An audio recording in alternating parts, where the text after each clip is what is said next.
Oh, hello. Me and my colleagues are here to talk to you about a very serious matter, the War of 1812. Not many people know about this war, and let's be honest, neither do we.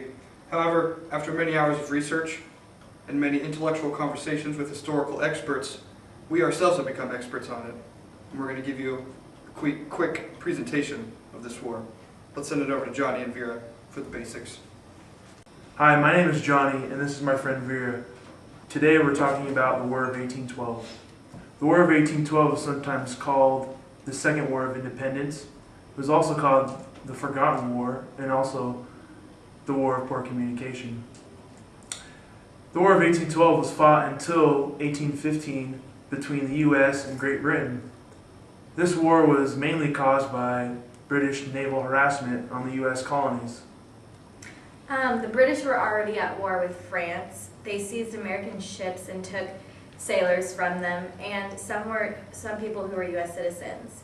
The British also attempted to keep U.S. ships from reaching French ports. Back to Tony.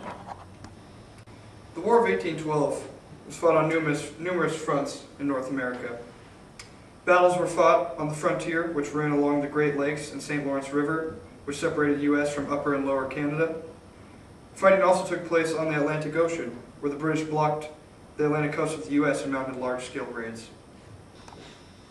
2 days before the declaration of war, Great Britain agreed to repeal the naval laws which were chiefly responsible for the conflict. Speedy communication would have also eliminated the greatest battle, the Battle of New Orleans, that occurred 15 days after a peace treaty had been signed.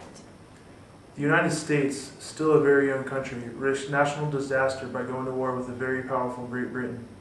The New England regions, calling for cooler leadership, strongly opposed the war. As the war raged on, this internal division of support amplified greatly. It was also strange that this war for freedom of the seas began with a failed invasion of Canada. So why did the U.S. enter the war? There's numerous reasons. First, in 1807, Britain introduced a series of trade restrictions to impede ongoing American trade with France, the mortal enemy of Britain. Also, the impressment of American citizens into the Royal Navy and Britain's military support of American Indians who were attacking American settlers moving into the Northwest further aggravated tensions. But most importantly, the United States sought to uphold its national honor in the face of what they considered to be British insults by insisting on the right to reclaim their deserting soldiers that Britain was stealing wrongfully from them. You may be wondering what the 7th U.S. Infantry wore during battles, what they used for protection, and what types of weapons they used. Well, Johnny, can you help us explain that? Yes, of course. Well, the 7th U.S. Infantry was also a very popular, known as the cotton balers. They used typically the same weapons and armor used in the Civil War, which was a musket with an attached bayonet. They had blue blazer-type uniform. They also had big knapsacks that they wore and carried around. Also in their infantry, they were accompanied by a drum player to keep the beat of their marching. So these are typical features of the cotton balers in U.S. infantry. Thank you. So you're probably wondering, how did the war end? Well, once Britain defeated France in 1814, it ended the trade restrictions and impressment of American sailors, thus removing one of the causes of war. After 2 years of warfare, the major causes of war had disappeared. Neither side had a reason to continue or a chance of gaining a decisive success that would compel their opponents to cede territory or advantageous peace terms. As a result, both sides signed the Treaty of Ghent on December 24th, 1814.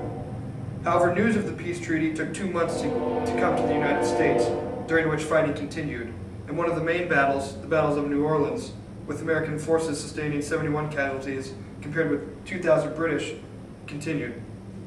Had word gotten to the United States sooner, lives could have been saved. Hence, the War of Poor Communication.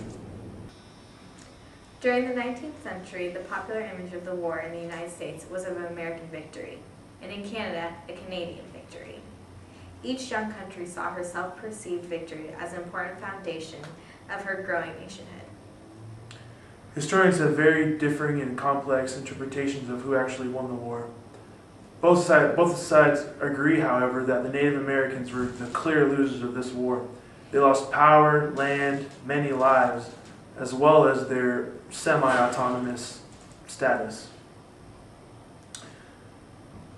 Historians also agree that ending the war without the other side gaining a lot of land helped in the process of settling the war between U.S. and Canada and ultimately ending in good relations for the future.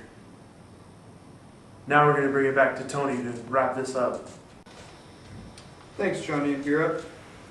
Well, that concludes our presentation on the most important war in American history, the War of 1812. We hope you enjoyed yourself and that you learned a lot. Thanks for listening.